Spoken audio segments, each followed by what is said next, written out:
Hello everyone, good morning. Hope you all are fine. I am Kalani Trivedi, continuing the lecture of FYBCom SEM 2, that is of English subject. We are first of all discussing the syllabus of SEM 2. So in syllabus there are 4 topics. First is the textbook named as Bliss. Bliss textbook છે આપણે એમાંથી unit 6 to 10 માંથી પૂછાશે 40 માર્ક્સનું textbook bliss એમાંથી unit 6 to 10 6 થી 10 unit અને એમાંથી 40 માર્ક્સનું પૂછાશે. એમાં question answer, short note, short question અને લોંગ ક્વેશ્ચન આન્સર પૂછાય છે. And then grammar topics, 3 grammar topics છે. ગ્રામર ટોપિક્સમાં પહેલો છે parts of speech, parts of speech, એના 10 માર્ક્સ છે. પેરેગ્રાફ રાઇટિંગ એટલે કે એસે જેવું 10 marks and information transfer, that is also of 10 marks. 3 grammar topic છે 10-10 માર્કના અને 40 માર્કનું ટેક્સ્ટબુકમાંથી. બ્લીસ નામની ટેક્સ્ટબુક છે unit 6 to 10. So we are starting from the textbook that is Bliss, an anthology of short stories. આ bliss નામની textbook છે, આપણે ત્યાંથી start કરીએ છીએ યુનિટ 6 to 10. યુનિટ 6 છે લિવિંગ ઓર ડેડ,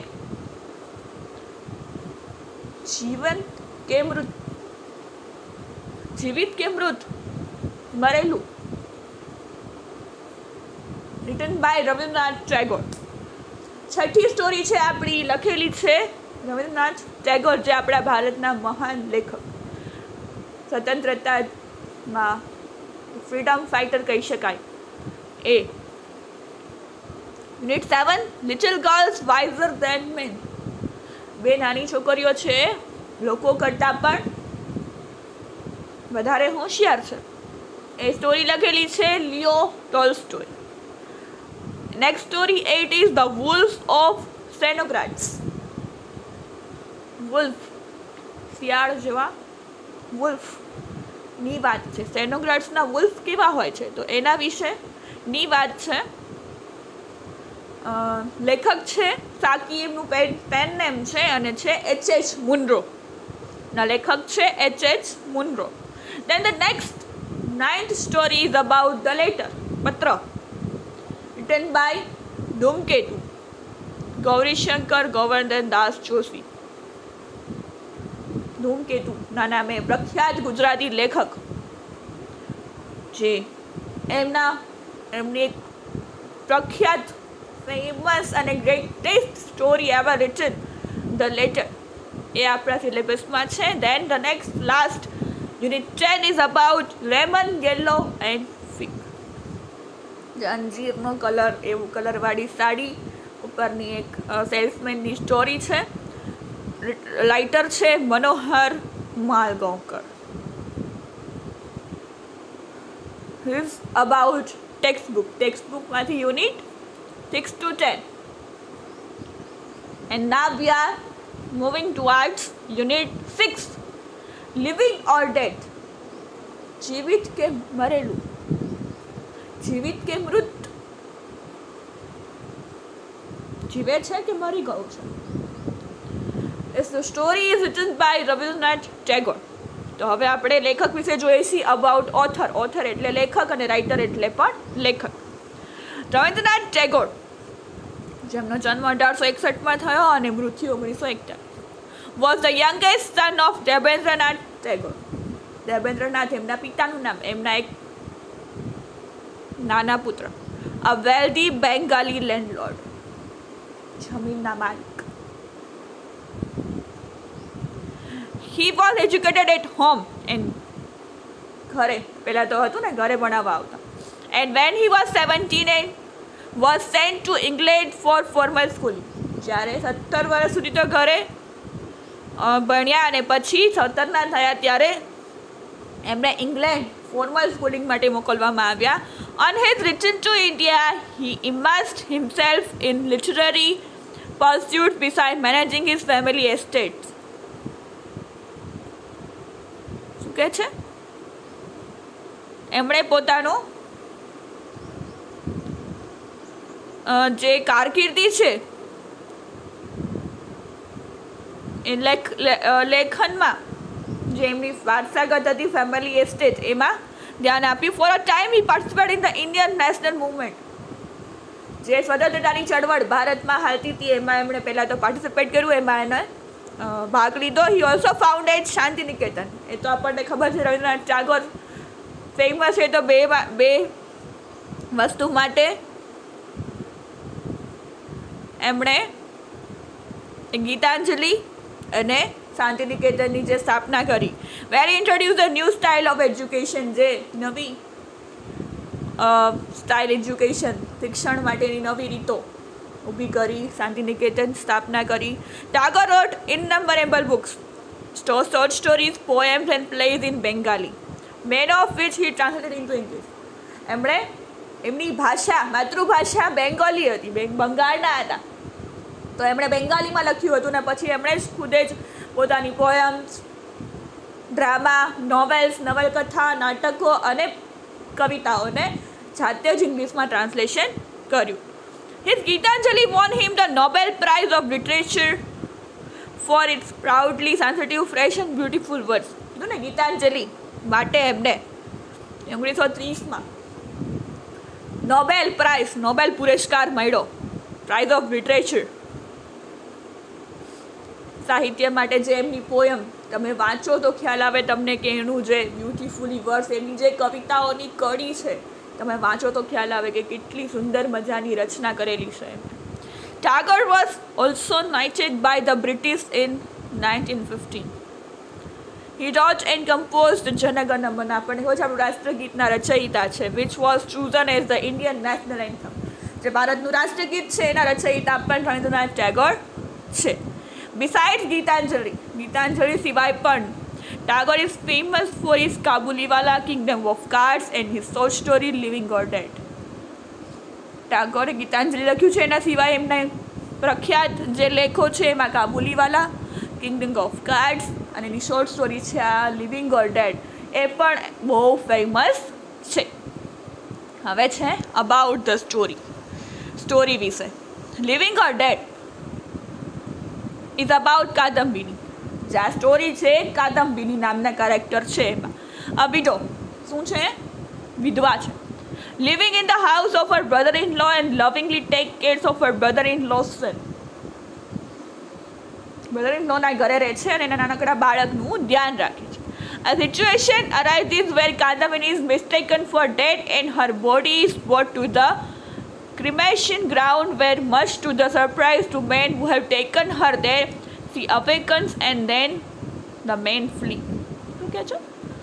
મિસ્ટેકનલી ભૂલથી એવું ફાઇનલીમાં આવે છે કે એ મરી ગઈ છે, ડેડ, અને એની બોડી ઉપાડીને લઈ જાય છે અને શમશાને લઈ જઈને એની ક્રિયાકર્મ કરવા માટે લઈ જાય છે. પણ મિસ્ટેકનલી એવું થાય છે કે એ જીવતી હોય છે તો એ જાગે છે અને લોકો ત્યાં હોય છે જેને લઈ ગયા હોય છે એ ભાગી જાય છે. મેન ફ્લી એટલે ભાગી જવું.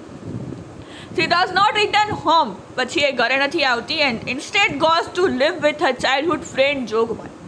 એટલે હવે ઘરે શું જાઉં, જીવતી છું મારી નાખી, હવે આ ઘરમાં જઈને શું કરું, એટલે એના ચાઇલ્ડહુડ ફ્રેન્ડ, નાનપણની ફ્રેન્ડ છે જોગમાયા, એના ઘરે જાય છે. Things don't go well for her at her friend's house. કે છે એની બેનપણીના ઘરે સરખું બધું હાલતું નથી. And eventually returns to her former residence where her nephew lives. જ્યાં એનો ભત્રીજો રહેતો, જેને એ સંભાળ કરતી, અનફોર્ચ્યુનેટલી એને ત્યાં જવું પડ્યું. She is regarded by all as a ghost-like creature unexpected in society. કે ભાઈ આ તો ભૂત છે, ભૂત આવી, આત્મા આવી, ચુડેલ આવી, મરી ગઈ છે. Her trauma of being left alone and rejected by the society when she returns bring out the loneliness and misery that widows had to endure in those conservative times in India. એનો મગજ જીવતી છે છતાં લોકો એને ભૂત માને છે, જીવતી છે છતાં એને બાળવા માટે મૂકી આવ્યા હતા સ્મશાનમાં. ઊભી થઈ તો લોકો ભાગી ગયા, પણ ત્યાંથી બીજે ગઈ, પાછી આવી તો એને ભૂત કરતા હતા. અને એને ઇન્ડિયામાં આ રીતે સિચ્યુએશન હતી કે ભૂત ગળીને, એક તો વિધવા હતી અને એની સિચ્યુએશન એ કઈ પ્રકારની હશે, એની mental situation. She is not noticed as she enters, but on hearing voice from the room of little child, the family finds કાદમ્બિની. અંતરથી કે ત્યાં સુધી કોઈને ખ્યાલ નહોતો, પરંતુ જ્યારે નાનકડા બાળકના રૂમમાંથી અવાજ આવ્યો ત્યારે ફેમિલી મેમ્બર્સને ખબર પડી કે આ તો કાદમ્બિની આવી. They scream and her sister-in-law faints. કે છે બધા રાડું પાડવા માંડ્યા અને એની સિસ્ટર ઇન લો છે એ બેહોશ થઈ ગઈ જોઈને કે આ ભૂત ક્યાંથી આવ્યું. Kadambini rushes out saying that she is not dead but alive. બધાને કહે છે કે ભાઈ સાંભળો, હું મરેલી નથી, હું જીવતી છું. She then kills herself by jumping into a well, dying to prove that she was alive and part of their world of the living, although they treated her as if she were dead.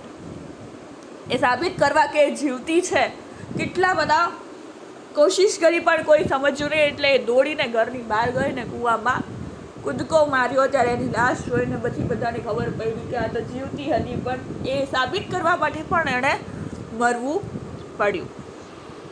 આ પ્રકારની આખી story છે. Tagore depicts relationship and emotional turmoil between the main characters of the story with special emphasis on the experience of the widow in this setting in rural Bengal.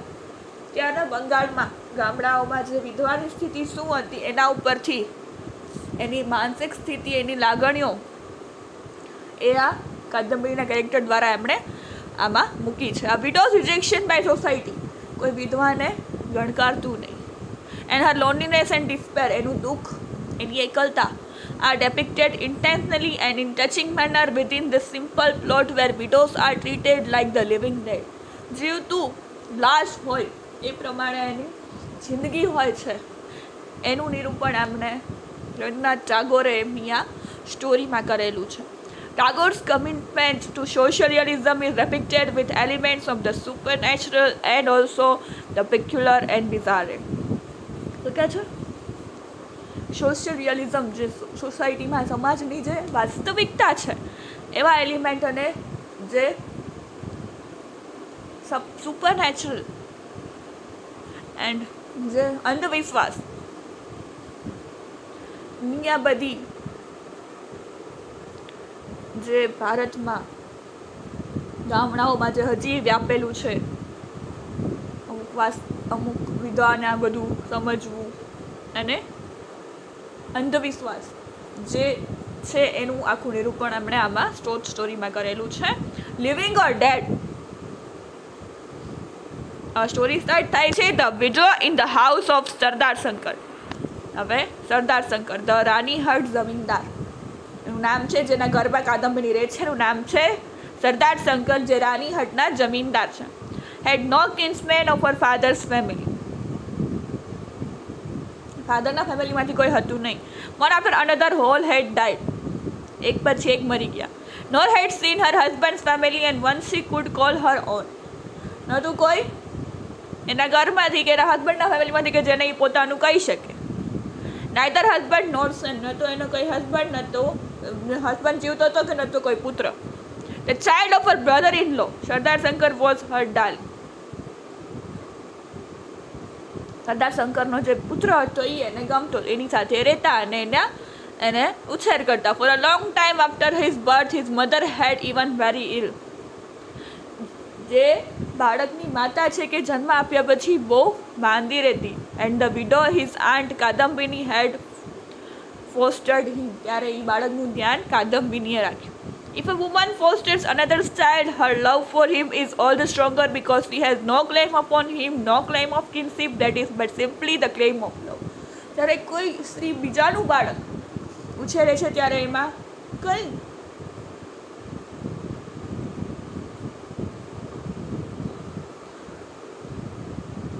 હોતું નથી, just પ્રેમ હોય છે. ના claim હોય કે આ મારું છે, પોઝેશન હોય, બસ સિમ્પલી હોય તો ક્લેમ ઓફ લવ, પ્રેમ હોય. Love can not prove its claim by any document which society accept and does not wish to prove it. એક સમાજમાં સાબિતી કરવા માટે કોઈના ક્લેમ નથી, ડોક્યુમેન્ટ નથી હોતા પ્રેમના, અને એને પ્રૂવ પણ નથી કરી શકાતો. It merely worship with a double passion its life's uncertain treasure. આ તો એક અમૂલ્ય ખજાનો છે જિંદગીનો પ્રેમ. Thus all the widow's throated love went out towards this little child. અને આ વિધવાને બાળક પાસેથી પ્રેમ મળતો હતો, પ્રેમ આપતી હતી અને પાસેથી પ્રેમ મળતો હતો. One night in Sherban, કાદંબિની died suddenly. એક રાત્રે એવું થયું કે કાદંબિની મરી ગઈ. For some reason her heart stopped beating. થોડીક વાર માટે એનું હાર્ટ, હૃદય ધબકવાનું બંધ થઈ ગયું. Everywhere else the world held on its course. only am this gentle little breast, suffering with love, the watch of time stood still forever. જાણે એનો સમય થંભી ગયો લાઈફ ટાઈમ માટે, મીન્સ કે હવે એ જીવન એનું ખતમ થઈ ગયું, હાર્ટબીટ સ્ટોપ થઈ ગઈ થોડીક વાર માટે, એ લોકોએ એને મરેલી માની લીધી. ન કોઈ ડૉક્ટરને બોલાવ્યો કે ના ચેકઅપ કરાવ્યું કે શું થયું શું નહીં, જસ્ટ સીધી મરેલી માની લીધી. Lest they should be harassed by the poet, four of the zamindars Brahmin servant took away the body. જોયું કે ચેક કરાવ્યું નહીં શું થયું શું નહીં, અને 4 જણાને બોલાવીને બોડી ઉપાડાવી વિધાઉટ સેરેમની ટુ બી બર્ન્ડ, અને બાયડીએ નહીં. The burning ground of Ranihat was very far from the village. જે સ્મશાન હતું એ તો બહુ દૂર હતું ગામથી. There was a hut beside a tank, a huge banyan near it. શું કહે છે કે હવે ત્યાં ઠેઠ રાત્રે આ વિધવાની બોડી લઈને કોણ જાય, સ્મશાન તો ઠેઠ ગામની બારોબાર હતું, પણ ત્યાં એક ટાંકો હોય ને જે ગામમાં, એની બાજુમાં એક ઝૂંપડી હતી ખાલી, ત્યાં વડનું ઝાડ હતું તો કે ત્યાં મૂકી દઈ, ઝૂંપડી નાખીને ઝૂંપડી બાળ નાખી, એન્ડ નથિંગ મોર, અને કર નાખી. Formerly a river, now completely dry up and ran through the ground, and part of the watercourse had been dug out to make a tank for the performance of funeral rites. એટલે હવે કે છે ત્યાં ટાંકી પાસે ત્યાં બધું નદી હુકાઈ ગઈ છે, ઝૂંપડીમાં નાખીને બાળી નાખીએ ઝૂંપડી, એટલે એ અંદર ક્લાસે બોળી જાય. The people considered the tank as a part of the river and reverenced it as such. ટાંકાને નદીની જેમ સમજતા લોકો. Taking the body into the hut, the 4 men sat down to wait for the wood. લાકડા તો જોઈને બાળવા માટે કે છે, બોડીને ત્યાં ઝૂંપડીમાં નાખીને 4 જણા અહીંયા બેઠા લાકડા માટે. Time seem so long that 2 of the 4 grew restless. 2 બેઠા અને 2 લાકડા લેવા ગયા, and went to see why did not come, કેમ 2 આવ્યા નહીં. Nitai and ગુરુચરણ being gone. Nitai અને ગુરુચરણ નામના 2 લોકો ગયા હતા, અને બીદુ અને બનમાળી remain to watch over the body. અહીંયા બોડી પાસે બેઠા હતા, 2 ગયા અને 2 ત્યાં ધ્યાન રાખવા બેઠા. તો the night night of serpent, અંધારી રાત્રિ હતી. Heavy clouds hung in a starless sky. વાદળાઓ હતા, સ્ટાર નહોતા ચોમાસાનું. The 2 men sat silent in the dark room. 2 લોકો ત્યાં બેઠા હતા. Their matches and lamp were useless. એટલું અંધારું હતું કે માચીસ અને લેમ્પ્સ હતા એનો પણ કાંઈ પ્રકાશ પડતો નહોતો. The matches were dumb and would not light. માચીસ દ્વારા પણ લાઇટ થતી નહોતી, પ્રકાશ નહોતો પડતો. For all their efforts and their lantern went out. ફાનસ પણ કાંઈ અસર કરતા નહોતા. After a long silence, one said, "Brother, it would be good if we had a bowl of tobacco." એક તમાકુ લઈવા હોત તો સારું હતું. In our hurry we brought none. ઉતાવળમાં કાંઈ લાવ્યા નહીં. The another answered, "I can run and bring all we want." લાવ દોડીને જઈને લેતો આવજે જોતું હોય. It's all about today's lecture. We'll continue in the next lecture. So thank you for listening. Have a nice day.